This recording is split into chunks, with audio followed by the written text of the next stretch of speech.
Alright guys, so check this out, because this is one of those stories where DC takes a character everybody thinks they've got figured out, flips the script, and turns him into straight-up nightmare fuel. I'm talking about Killer Croc, Waylon Jones, one of Batman's most tragic, but also most brutal villains. Normally, Croc is the kind of guy you see lurking in the sewers, smashing through walls, sometimes working as hired muscle for Gotham's bigger crime lords. He's dangerous, sure, but he's always been treated as more of a physical threat than a psychological one. But in this story, when he evolves into Absolute Killer Croc, he becomes something way beyond a thug with scales.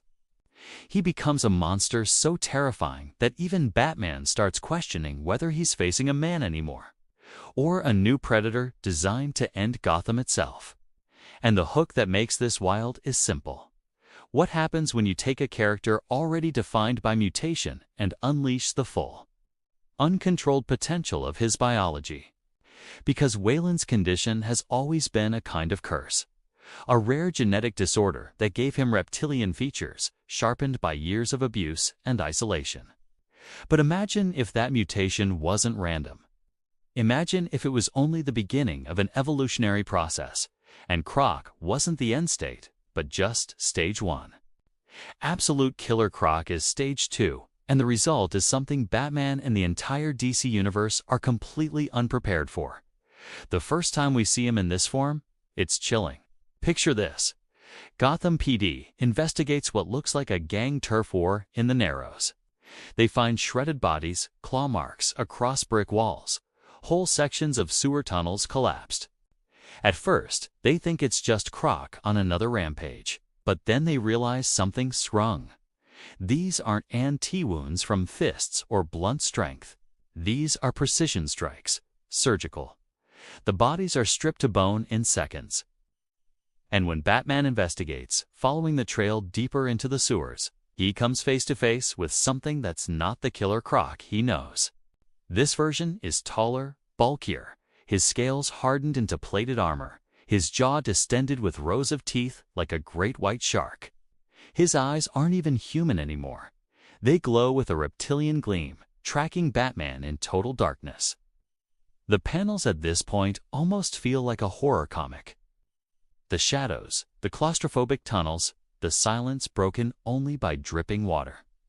And then Croc lunges from the dark. Cue the music shifts to sharp violins, rising terror. Now here's where the story explains what's actually happening. Croc's body has been mutating for years, but a series of experiments pushed him past the point of no return. In some versions, it's Amanda Waller and the Suicide Squad trying to weaponize him. In others, it's a result of exposure to toxins in Gotham's underworld. Maybe even a mix of Bane's venom and Poison Ivy's genetic splicing tech. But however it happens, Croc's body evolves to its absolute form, a perfect predator. His strength is off the charts.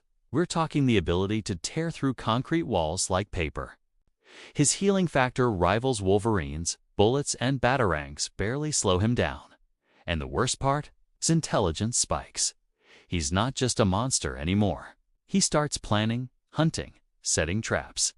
Imagine a fusion of Batman's cunning and Croc's ferocity. That's Absolute Croc. And this is where the story starts playing with Batman's psychology. Because Batman has always seen Croc as a tragic figure. Waylon was a man cursed by his genetics and by society's cruelty. Batman would fight him, sure, but he also pitied him. But now Batman realizes he might have underestimated Croc all along. If Croc was always evolving toward this absolute form, then maybe the version he's fought for years was just a larval stage. And if that's true, Gotham has a new apex predator. Visually, this section of the story is cinematic horror. You'd show Croc stalking through the sewers, entire gangs vanishing overnight. Police patrols dragged into the dark, their radios cutting out mid-scream. Even villains start disappearing. Black Mask, Two-Face, low-level thugs, all gone. Their empires crumbling as Croc consumes everything. The narration describes Gotham itself being hollowed out from below, tunnels expanding like a labyrinth, Croc reshaping the city into his own hunting ground. The tension is thick.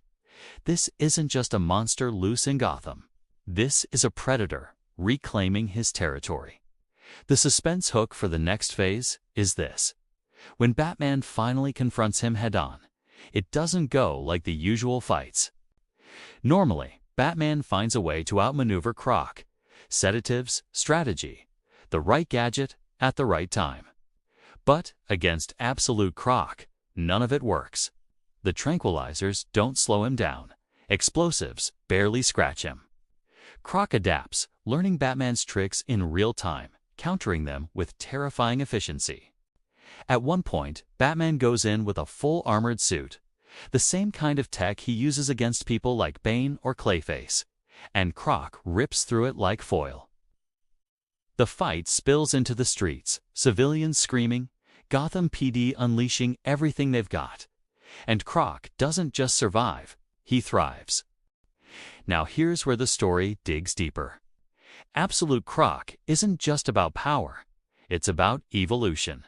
He starts to see himself not as Waylon Jones anymore, but as something greater. A new species. He calls himself the future of Gotham, the predator that will cleanse the city of weakness. And that's where it gets terrifying, because he doesn't just want to eat or destroy. He wants to build. We see him gathering followers. Mutated creatures from the sewers. People warped by toxins, even desperate outcasts, who see him as a savior. In their eyes, Croc isn't a monster. He's a king. The panels here would show Croc towering over an army of sewer dwellers. Shadows cast against firelight. Batman watching from above with grim realization. This isn't a rampage anymore. It's a revolution. And the question the story keeps hammering is, how do you stop something that's literally built to adapt to every threat? Batman's whole deal is preparation. He studies his enemies, finds their weaknesses, exploits them. But Absolute Croc doesn't have weaknesses. Fire, cold, toxins, brute force. He adjusts to them all. The only option Batman has is to attack the man beneath the monster, to reach Waylon Jones if any part of him is still left. And that's where the emotional gut punch lands. Because when Batman tries, Croc laughs. His voice echoes through the tunnels. Waylon's dead. Batman. You buried him every time you called me a freak. Every time your city spat on me. I'm not your broken man anymore. I'm the predator you made. That line hits hard. It reframes Croc's tragedy as something Gotham itself created. And now Gotham has to face the consequences.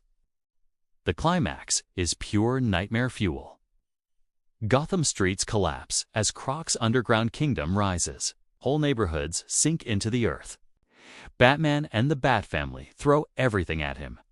Nightwing, Batgirl, even Damian Wayne. But Croc shrugs them off. The final showdown happens in the ruins of Gotham sewers. Croc's throne room carved out of stone and bone. The fight is brutal, primal, panels filled with shadows and blood. And in the end, Batman doesn't win by beating Croc physically.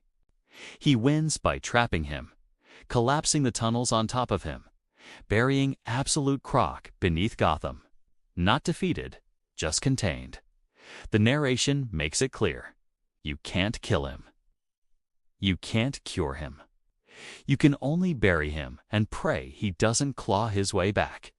The last panels are haunting. Gotham skyline at night, the city quiet again. Batman standing on a rooftop, exhausted, his cape torn.